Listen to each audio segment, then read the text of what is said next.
Hello again, welcome to Legal Lite, the eDiscovery video blog and podcast, where we discuss everything eDiscovery.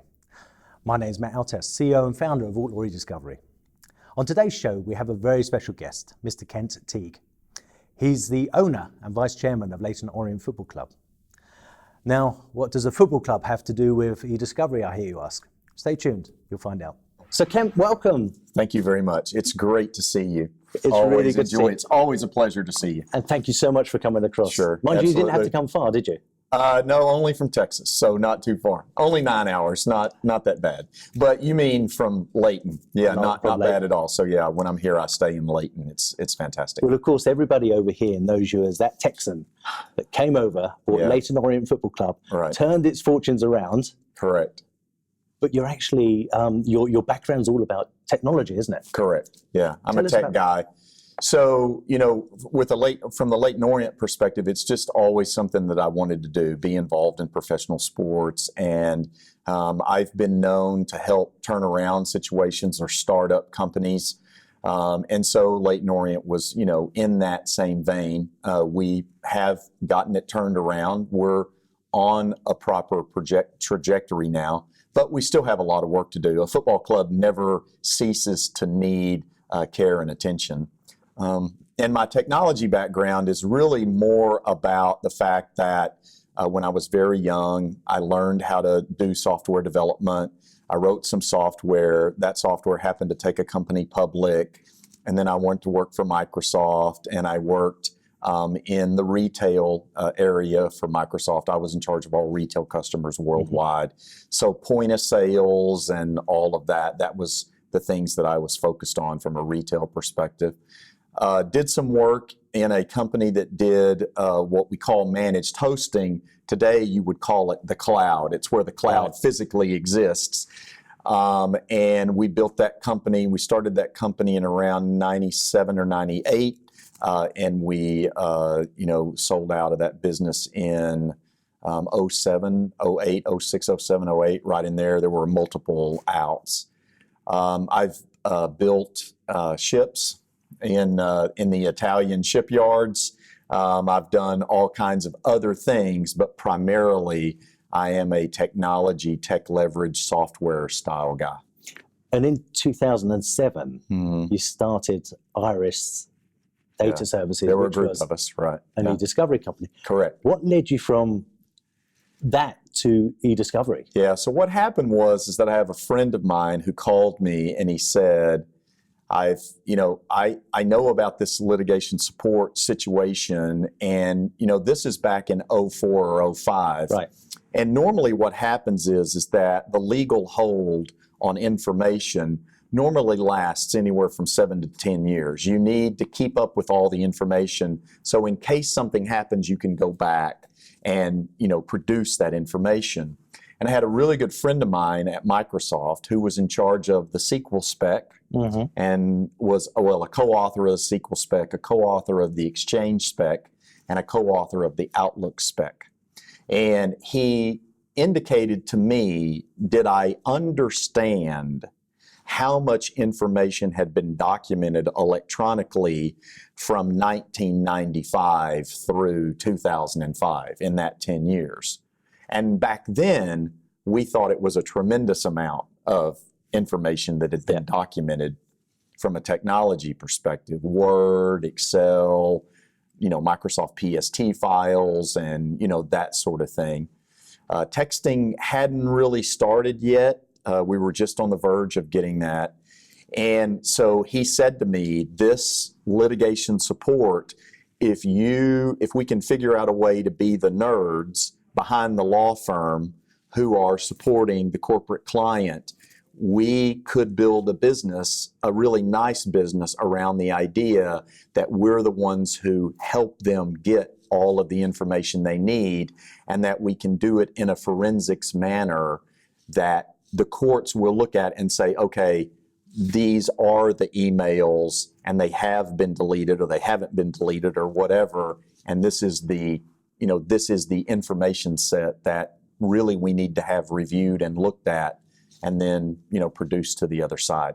So that's kind of a friend of mine, kind of like Leyton Orient. A friend of mine says, hey, this might be something you really want to look at, and I end up getting involved in it. I often hear that it's often speculated that Microsoft themselves will eventually get into eDiscovery. I kind of doubt that, and the reason is that Microsoft is such a horizontally oriented company. They are really a plumbing company. They look at the world through a very horizontal view. And horizontal companies like Google and Apple and people like that, database companies, they see the world through this view. And it's a lot like saying, I think that the plumbing company is going to build a hospital. Well, maybe, but probably not, right. Because the plumbing company is so interested in the plumbing infrastructure of the city that they wouldn't necessarily go build a manufacturing facility or a hospital, healthcare, or retail, or any of these other things, because they're so focused on the horizontal. So Microsoft comes out with a mouse, they come out with a keyboard, they come out with an Xbox, they come out with all of these more horizontally oriented and architected solutions so that they can compete against other horizontal companies. So for them to get into healthcare or retail or legal, it's possible that they could do it in a certain way, but I don't think it would have as big of an impact because the law firm wants a different level of support than calling up and asking about Word or Excel or PowerPoint or something like that. Sure. And so Microsoft's not built to be a technology service company like most people are in litigation or in legal technology or legal technology leverage companies. They're not built the same way, and so they would have a hard time adjusting to that paradigm or that model. And it doesn't mean they wouldn't do it. They certainly have the money to do it. But the question is, and this would be at the board level that Bill would be asking, is this worth the risk, and can we get the appropriate return on investment? He's on next week. Yeah. Oh, okay. That's great. Tell him I said hi. And thanks for the Christmas card. Now, going back to Iris. Sure. Between 2007, when you founded it, sure, and 2011, you were offering eDiscovery services, much like we always were, and sure, we still are. Right. But in 2011, you switched and you became a bit of a market disruptor. Correct. Tell us about that. So what happened was that we were unhappy with our ability to solidify a relationship with a lit support group, and specifically a lit support manager or the litigation lawyer in a law firm. And so what we focused on was, what could we trade, or how could we build something for them that they could use and that they would be happy to pay for on a contracted basis. So we were trying to shift from project-based revenue to contracted-based revenue. We were growing very quickly. We were on the Inc. 500, which is the list of the 500 fastest growing companies in America.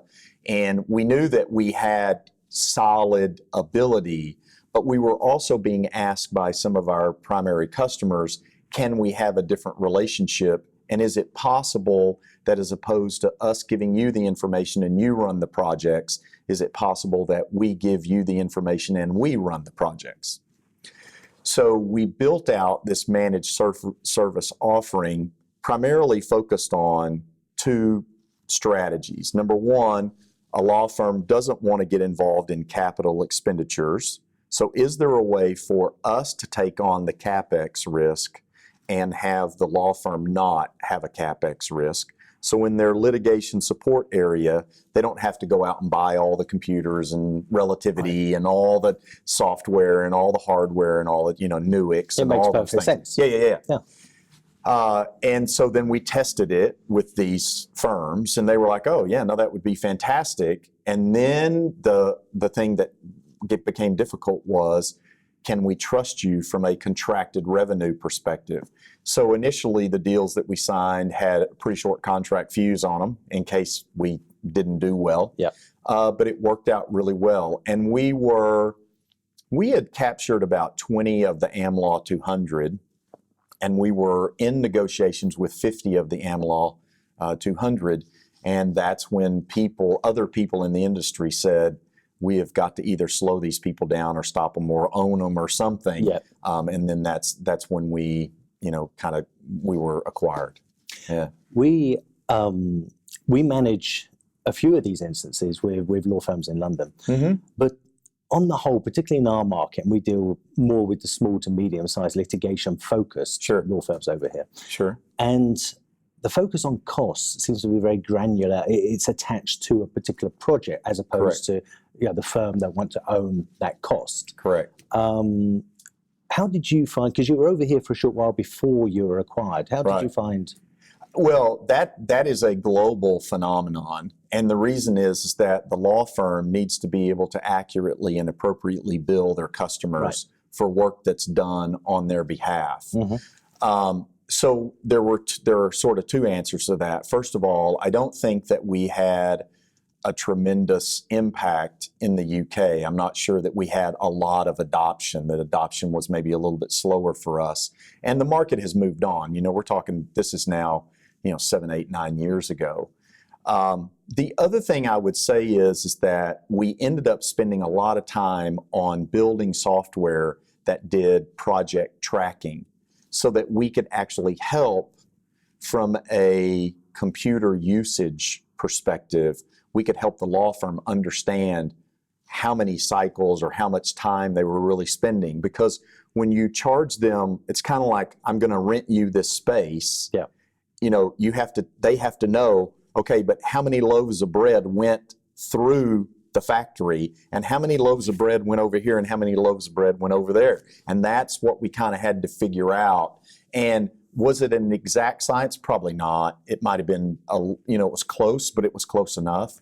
And so those were that was the biggest determinant of, okay, how do we convert this flat rate model that you're charging the law firm into the appropriate cost model for their customers? You still keep your eye on eDiscovery? I do. Very much so. I can't help it. I've got so many friends who it's in the blood. Want us or some of us to be back involved, but it is what it is. So, having been a disruptor in our market, yes. If you come back in, when you come back in, right? Where do you see it going? Well, I think that it'll be very interesting because the amount of information that's available now, we thought we wrote a lot of emails back then, and we did, but nothing like what's happening today. Texting is an incredible phenomenon. You've got so many different formats of texting, everything from WhatsApp to, so you've had this explosion of what I would call communication technology. People have multiple email addresses, they have multiple phones, they have multiple texting outlets, they have multiple environments where they've got threads running in certain environments, and they've got conversations going on, and conversations are constant. And speech to text has come on as an ability that we didn't have years ago. And the speech to text has gotten so much better. It actually understands my Texas accent, which initially it had no idea what I was saying, which can be both good and bad. And so speech to text means that all of these voicemails that we leave and all of these conversations that may be recorded or may be published on YouTube or wherever, that all of a sudden all of this information is now available and could be relevant to the situation. So there's so much more massive amounts of information that's all got to be considered. So I think we've got a lot of work to do in the legal space around analytics and trying to get this massive amount of information down to a manageable subset. And in some cases, you can't get to a manageable subset. And so you've just got to go 365, 24/7 around the globe. And you've got to have data centers and review centers going all the time, which is a different set of pressure because that means that you never get to take your system down. It has to go now and now and now and now, and it can't be slow and it can't drop. So it's a fast, as technology advances, it causes more challenges, but it also creates more opportunities. Can we come back to Leyton Orient? Sure. Yeah. I absolutely big love. I do. No, it's the craziest thing ever. Yeah. I read that when you came over and you took it over, you really inherited a complete bag of worms. And Sure. Yeah. Okay. you didn't have a There wasn't much of a bag, but yeah, there were only a few worms. you didn't have an operating bank account. Most of The club staff, did not have an operating bank account. That is most of the correct. staff and the players were paid in cash. Exactly how they were paid, I wouldn't want to comment on, but yeah, they had. We didn't have an operating bank account at the club because the club had overdrawn so many times that the banking institutions here in the UK wouldn't give them another account, and they had satellite accounts, and so they were moving money, and it was interesting. And I Let's put it heard that you way. only had 9 players. Now We did. I'm not. I don't know Well, an the awful lot math. about Yeah, the math. football, but Then- I thought you had to have 11. Yeah, they're usually you try to have 11 on the pitch. Every once in a while you'll get a red card and there might be course. 10, and sometimes I've even seen them go to 9.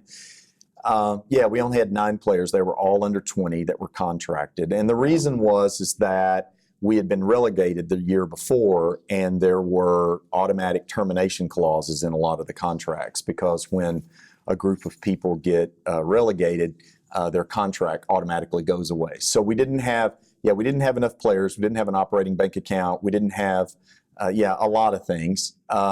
When we went into Leyton Orient the first month or so, we made a list of all the different areas of the club, and we made a list of all the things that needed to happen in all the different areas of the club. And there wasn't a single area of the club and of the business, everything from sales and marketing to production to training to players to coaches to anything you can think of in generic business and in the football club. There was not a single area where we said, thank goodness we don't have to work on that. Every area needed some level of focus. And for us, fortunately, Nigel Travis put together a great team of people who sat on our board and helped us run the club. And we worked our way out of all that. A lot of the credit goes to Martin Ling. A lot of the credit goes to Marshall Taylor, who was our interim CEO.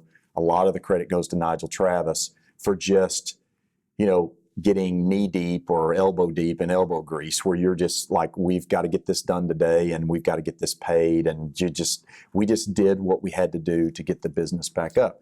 2 years later, we get promoted, and I was going to say you had a fantastic result last year.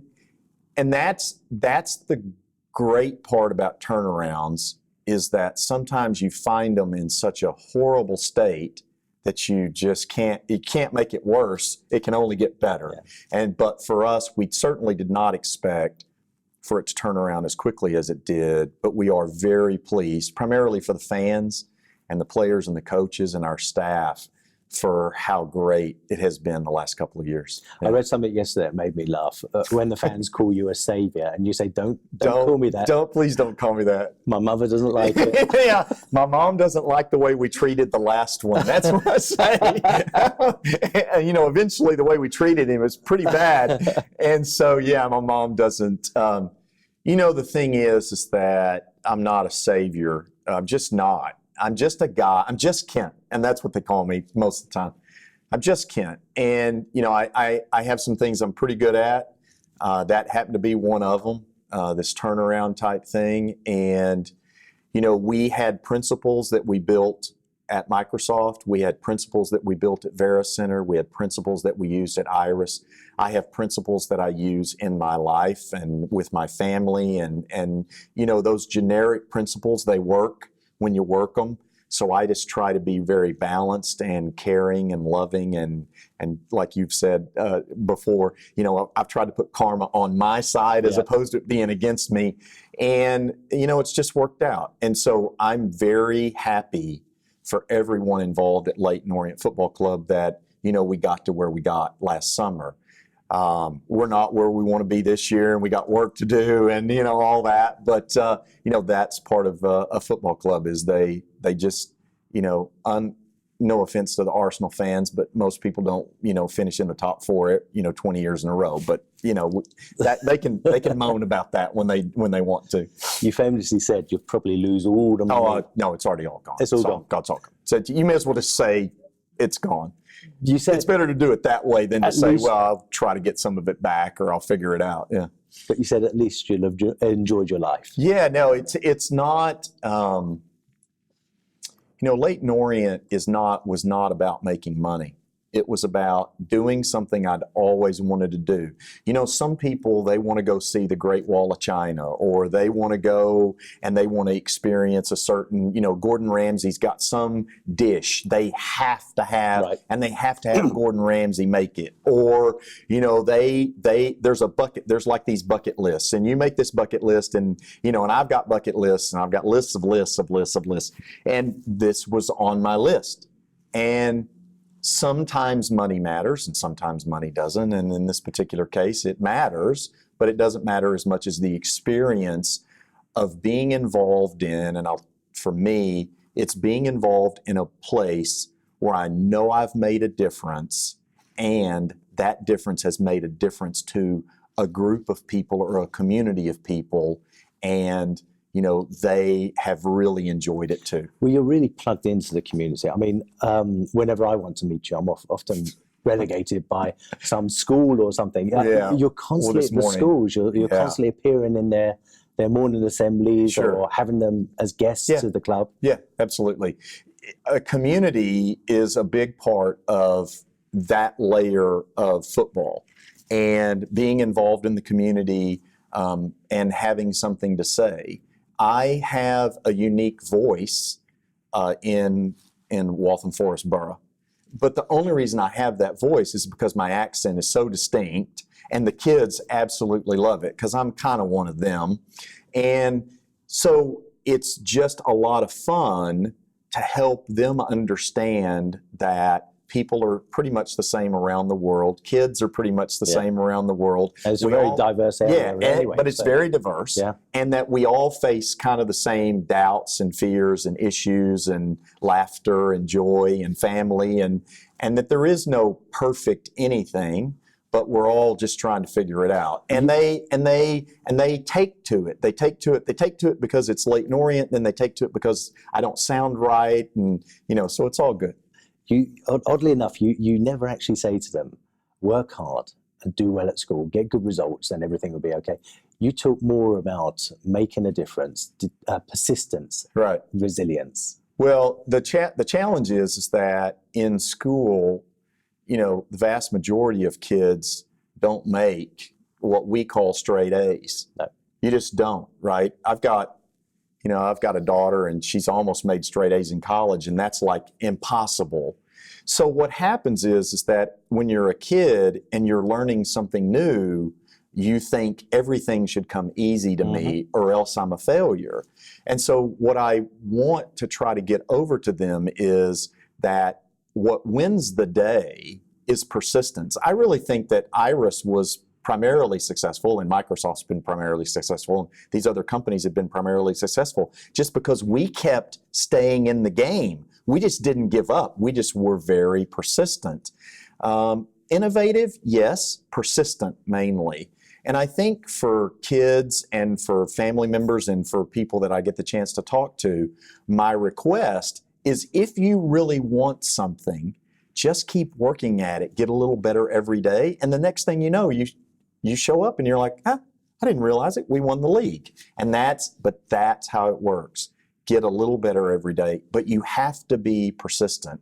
I think in our technological world that we have today, Facebook and Snap and Twitter make it look like everybody is successful all the time. Yeah. And so persistence is something that people mine. are not required. No, I know. I understand, right? We want to put on the best face, but the reason that we're successful primarily, most of us, is not due to natural talent.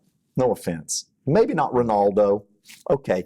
But most of us are successful because we are persistent and we just don't know how to give up. And that's what I ask children to do. And I ask our people that I've worked with in the past is just don't give up. Just keep going. Yeah, I know you had a bad day, or yeah, I know you got a bad result, but let's get back to it. Let's get better.